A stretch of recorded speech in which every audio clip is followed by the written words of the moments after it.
Et si Aya Nakamura vous endort à travers ses musiques et vous ne vous êtes jamais rendu compte?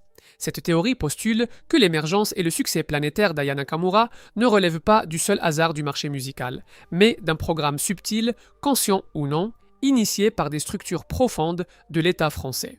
L'objectif ne serait pas de nuire, mais de gérer une ressource nationale critique, l'attention collective et l'équilibre psychosocial de la population.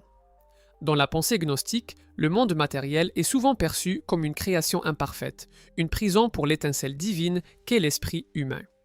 Des entités appelées archontes cherchent à maintenir les âmes dans l'ignorance et l'endormissement, les coupant de leur véritable source spirituelle.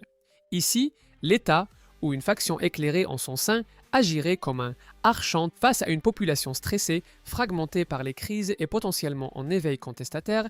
Il aurait besoin d'un outil pour gérer le troupeau sans recourir à la force brute. La musique d'Aya Nakamura, par ses qualités intrinsèques, deviendrait cet outil. Un opiacé sonore qui rend le monde matériel, le quotidien difficile, plus supportable, endormant ainsi la quête de transcendance et de révolution. Les neurosciences modernes ont cartographié les circuits de la récompense et de la prédiction dans le cerveau. Le earworm, le ver d'oreille, est une clé pour comprendre comment une musique peut monopoliser les ressources cognitives.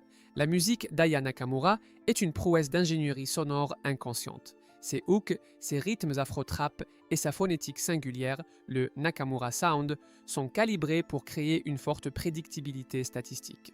Le cerveau adore prédire et être récompensé lorsqu'une mélodie ou un jaja arrive exactement au moment attendu. Cette boucle de récompense constante libère de la dopamine, rendant l'écoute addictive. Cela occupe le CPU mental de millions de personnes, les maintenant dans un état de contentement et de divertissement, réduisant ainsi la capacité de rumination anxieuse ou de révolte profonde. C'est une prophylaxie sonore contre l'agitation sociale. La métaphysique s'intéresse à la nature de l'être et de l'identité. La France postcoloniale est traversée par des lignées de fractures identitaires et mémorielles. Aya Nakamura, en tant que personne, incarne une synthèse parfaite. Elle est française, d'origine malienne. Sa musique fusionne le R&B, le afrobeat et la variété française. Dans cette théorie, elle est le vaisseau choisi pour incarner une nouvelle entité métaphysique, la Franc-Afrique harmonieuse. Son corps et sa voix deviennent le réceptacle d'une fréquence capable de réconcilier, sur le plan vibratoire, des mémoires antagonistes.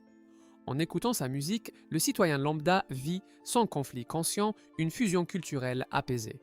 L'État n'aurait pas créé son talent, mais aurait reconnu et amplifié ce vaisseau unique, en faisant le canal principal pour diffuser cette fréquence unificatrice, endormant ainsi les vieux démons de la guerre des mémoires.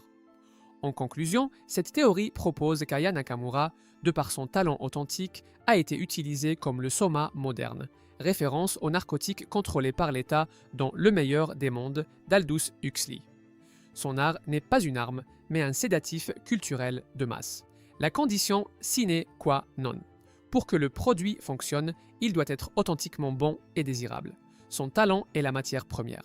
Les institutions, médias, radios, playlists, ordres nationaux agissent comme un résonateur, amplifiant massivement ce signal musical pour qu'il devienne l'horizon sonore indépassable du pays.